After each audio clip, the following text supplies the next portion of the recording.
Hi everyone, welcome to a new week of Flex Reaching New Heights. Our theme this week is learner engagement. So let's talk about some highlights of student engagement in virtual or digital learning environments. We'll talk about learner motivation, engagement strategies, what an engaging learning space looks like in a digital environment, and highlight some digital tools to maximize engagement. Now remember, our Reaching New Heights segments are short, bite-sized chunks of information that can spark some thinking on your end and help you research or dive deeper into topics of interest.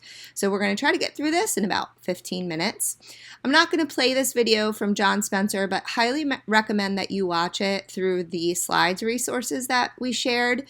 It's all about Schlechty's levels of engagement, and as you learn more about these levels, you'll be able to start identifying in your classroom what students are looking like, what they're acting like, how their characteristics as learners fall on this continuum. And these are even identifiable in digital spaces. So what engagement really means is we're looking at the cross between students' attention and their commitment to the tasks at hand. Because we certainly have students who are compliant and they do the work that they're asked to do, but that's not necessarily a student who is engaged. They might just be compliant because it's part of what they feel they need to do as a student, and they're learning at low, superficial levels. Where we really want to see our students are at the high attention and the high commitment levels, which indicates true engagement, that even in the face of adversity, students are persisting through the tasks and they're really learning at high and profound levels. Now, we talk about student empowerment a lot and what that means.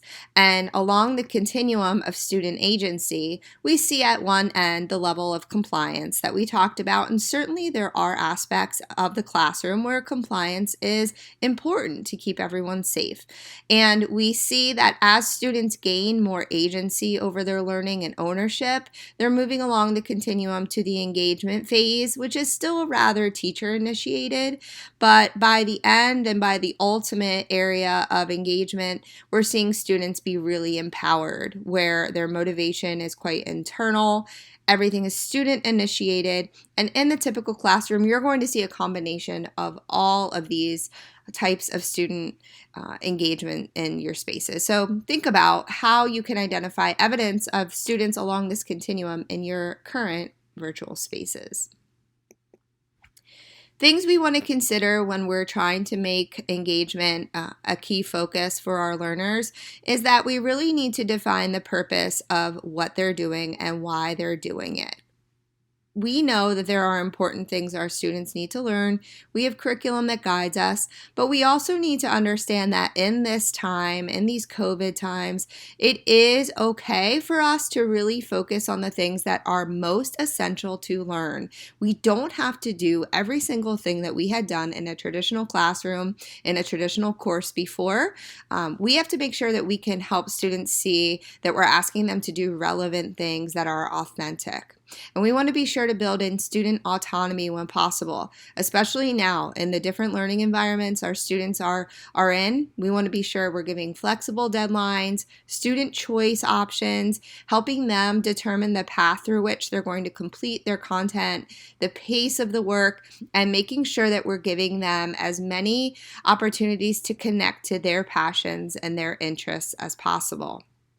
And we also want to shift the focus away from grades and really subjective types of things to being more consistent and constructive with our feedback. Bringing in the assessment process as learning, giving kids the opportunity to guide assessment, self-assessment opportunities, making sure that they are working and infusing intrinsic motivation into the process, not just trying to get the grade. So how can we motivate students to stay focused and committed? Again, providing that consistent constructive feedback, checking in regularly on a personal level. We spent lots of time doing that at the beginning of the school year since many of our students did not know their new teachers, but this needs to continue. The personal relationships piece needs to continue to be a focus. Keeping parents and families and guardians in the loop, communicating frequently, helping them understand what quality assessment looks like in these circumstances, being really clear with our expectations, supporting students, giving them that flexibility with deadlines, and helping them really own the process. And now it is a cool opportunity for them to engage collaboratively with their peers, whether they're in face-to-face settings or in virtual settings. There are lots of opportunities to still include those peer collaboration opportunities to boost accountability. Please, again, make sure that you're maintaining those personal connections, check-ins, check-outs, the consistency pieces, the routines are really important. In these times, it's really important for our students and families to be able to find comfort in routine spaces. And check-ins, check-outs, office hours, advisory times, all of these things are going to provide consistency and comfort to your students in this time. Understanding that schedules are important, of course, to help our kids get in a routine, but that some families might need flexibility and adjustments based on the schedule that the school has built to be able to be successful, and always assuming that our families and our students are doing their best. So what can our virtual learning environments look like so we can promote engagement and spark excitement about learning? I love this talk from David Jakes, who identifies a virtual learning environment as being an example of a virtual third place. A third place is a space between home and work that supports social interactions. And before COVID, many of us like to go to our virtual third place to engage in some deep thinking. Lots of times writers or freelance workers go to places like Starbucks, for example. They're not at home, they're not at work, but they're doing so they're working, they're in flow in a space that makes them feel that they're connected, they feel a sense of belonging there, there's a comfort and an acceptance angle there. And so how can we bring that to our remote learning environments? Think about where you're asking students to join you each day. Are they in an LMS type space? What types of video conferencing are you using? Think also about your physical environments. If students are in hybrid and they're there, while certainly there's an element of social distancing and sanitizing that's happening in your physical classrooms, do your students still feel a sense of belonging in those spaces? And how do you foster that sense of belonging? How is the design of your virtual learning experience directly responsible or not for their sense of belonging? Every now and then, even though it's now January and we've been in this for a number of months, we have to reevaluate our spaces and the places students are coming to learn, and thinking about if they are fostering that sense of belonging. Another thing we're going to want to do is engage students in really powerful discussions. And there are so many protocols and frameworks that can help you design a really powerful synchronous or asynchronous learning experience for your students around some of these protocols. We love when our kids can get together and can dialogue about content in a meaningful way.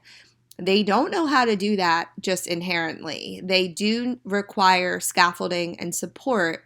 And all of these resources for you, you can click on any of these images and it will lead you to guides. Lots of them are from Harvard's Project Zero. They really help students think critically about ideas, about concepts. They help scaffold the dialogue process and the discussion, the feedback process, help students learn accountable talk, and all of these can transition really nicely into a virtual space as well. Another really important piece is the student roles and ownership, giving students specific roles in the groups, making sure that they know what their priorities are, what their responsibilities are. It helps groups run smoothly, and or if you're doing this in a whole group, it works really well too. So there are lots of examples there that you can check out. When it comes to tools to support engagement, we could spend hours and hours talking about them. We hope that you'll check out our Flex On Demand session so you can learn more about these individual tools. We are going to highlight some of them as the weeks go on. But what you want to look for when you're trying to find a tool to support student engagement is that students have varied participation options. they're not all forced to do the same thing in the same way. So there might be a chat option or a written response option, video option, recording audio. There might be drawing tools or polling, anything that you can use to get the pulse of student learning and give them the opportunity to give feedback. And the more options they have for creative expression, the better. We're also looking for tools that have low barriers to use. So there's either easy sign-in options, like they might go in through their Google or Microsoft account, or maybe your district uses Clever, so that's a way that they can log in, and or no login. There are a lot of polling options out there that you can use to gain student feedback, and they don't require a login at all. So we want to find tools that are easy to navigate. And we also want to make sure from the teacher end that there are student data and feedback reports available so we can understand what students know and are able to do based on their participation. These are some of our favorite tools that are out there. If you click on any of these icons, it will take you out to the tool. Some of them are 100% free. Some of them are freemium, where there are paid features available. We've used all of these in our professional development with teachers, and we just love the way that teachers can interact with us in these spaces. Edpuzzle, great for video interaction. Flipgrid, great for students responding via video. And then giving kids more choice and path options with choice boards, Nearpod and Pear Deck, giving that real-time response option as well as formative, and then giving some poll options through Mentimeter, gamifying learning through quizzes, and giving those interactive whiteboard options through Jamboard. So we know that this might have sparked some thinking about what you're currently doing in your classroom, and so that's why you want to next dive deeper by heading to our Flex On Demand page. You can view this entire workshop all around student engagement, where we dive deeper into some of the topics, and you can also look forward to what's coming up this week. We have some options and additional resources for you, but we're going to dive into the 5 E's for effective lesson planning and lesson design, which will really help to boost engagement in your classes. We're going to do a Pear Deck intro. If you've always wanted to learn more about Pear Deck, be sure to check that out. And we're also going to go through some interactive whiteboard explorations, a couple of different tools. So don't forget to follow OPDC on Twitter, join our Facebook group for more sharing and learning, and visit the Flex website. The short link is bit.ly/IU14Flex.